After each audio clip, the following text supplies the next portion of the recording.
Hello, Linda.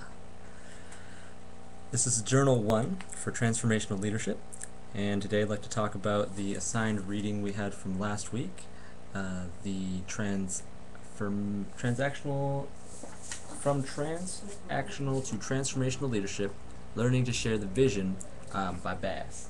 So I've actually read parts of this in excerpts in books through my early undergraduate years, a little bit in psychology class, a little bit in sociology class. And the most I've read about this is actually in my early undergraduate. I was actually community college, and I took a class called Leadership Through the Humanities. And it was just kind of touching the field of leadership and management. We talked a lot about how transformational leaders come about and how people can turn from followers into leaders just within their own groups. So it was very micro based and not as much organizational based, more of a social understanding and grasping social philosophy of leadership. And in that course, we talked about this, and reading the actual article has been really helpful in understanding a lot more about Bass's point of view. One thing I think is very funny about the article is when it starts off, it's discussing a occasion of coercion as a power, and that's pretty. I mean, for me, it's really hard to relate to the coercion aspect because I've never ever even been compliant. Or when someone tries to use coercion as a power over me, I have 3 older brothers, and ever since I was a child, I've understood how to interact with coercion as a power lording over me. So when my brothers would try to coerce me into doing their chores, it was well, I mean, it just ended badly, and ever since then it's been difficult for me to abide to coercion in the workplace.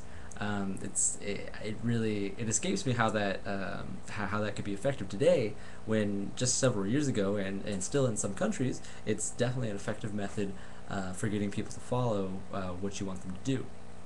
So leadership has changed a lot over the years, and I'm very grateful for it because it fits into my culture, and it fits in the way that I would like to live my life without having to have fears of coercion. And I'm kind of a small guy, so there's a lot of guys bigger and stronger than me. And threats of coercion would just definitely keep me in a low place for my whole life. So today we're using powers of transformational leadership and learning a lot about transformational leaders. So from my own experience, I've encountered transformational leaders in a variety of workplaces. Most important to me was on the sales floor at Columbia Sportswear. Yeah, I've had a few jobs, a couple in law offices, and some other places, but for some reason when I was doing sales several years ago, I had a boss who was definitely a transformational leader. Her name was Faye Gardner, and Faye Gardner, sorry, Faye led us through an amazing time in Portland when we were going through a recession, and we kept our numbers very high. We did a very good job, and if it wasn't for her, a very strong relationship, and always being able to harbor a strong relationship with us, we wouldn't have been able to succeed and thrive in that way at our store. And so this is just kind of like a small example, but she definitely took advantage of intellectual opportunities to talk to us about products and expand our minds about what we can do on the floor, and how, all kinds of things. And I mean, she and I have had hours conversations about music in a place that's a very corporate environment. In that workplace, it was very strict rules, and she found a way to make it so that we could share intellectual ideas and move forward in our workplace, as well as building a strong relationship without letting that get in the way of the work. Understanding us in our particular cases, she always knew everything about each individual one of us, and it was I guess on the sales floor, she knew a lot about us. She was actually only the assistant manager, and she did more to change the way that store went than the actual manager at the time, which led to the manager being removed. And no, she did not take the position as manager. I don't think she even applied for it.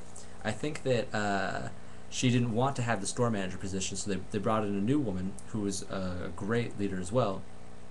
And they, from there, Faye actually went. Now she works at headquarters for a job that's much higher. So I think she has always had her sights very high, and she's always performed amazingly.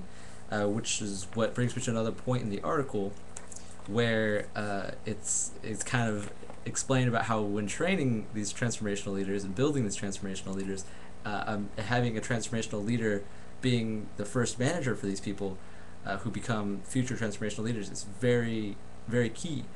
Um, and I think that's really important. And at the same time, there's an equity issue because transformational leaders tend to rise up in the ranks. So leaving a lot of the transactional leaders, people who aren't aspiring for transformation, to use the transformational attitudes and skills, they stay down. And that's a common problem, especially in workplaces similar to just like a small retail shop. People who are looking to be transformational leaders don't aim to be the assistant manager at a store.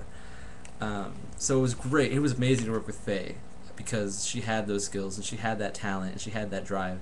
And this is a girl who, when she was in middle school, she actually applied for a private high school in Japan, and she applied for a scholarship on her own without any help from her mother or anybody. She wrote tons of essays, did a bunch of homework on how to write a successful essay on her own. She figured it out. Her mom just let her kind of flounder until she figured it out. And when she did, she succeeded really well, and she went to live in Japan for high school and then for college. And when she came back, she's just an amazing leader. She put herself through school. I mean, really great inspiration, and a really great, just a really great person. I mean, especially because of in her individual consideration for what everything that we did in the workplace, just knowing what was going on with us all the time. Of course, she had charisma and everything else that goes along with being a transformational leader, and that helps considerably. So I guess this journal entry was just a kind of a reflection on that and my experiences with transformational leaders, and knowing that now that I've been with a transformational leader, maybe I could take on some of those innate traits, and hopefully I too could be a transformational leader, especially after the end of this class. Well, this is Journal 1. In Journal 2, I expect to be talking about cultural differences in value assessment from international forms of management. Yeah. So, thank you for listening and watching in, and have a good weekend.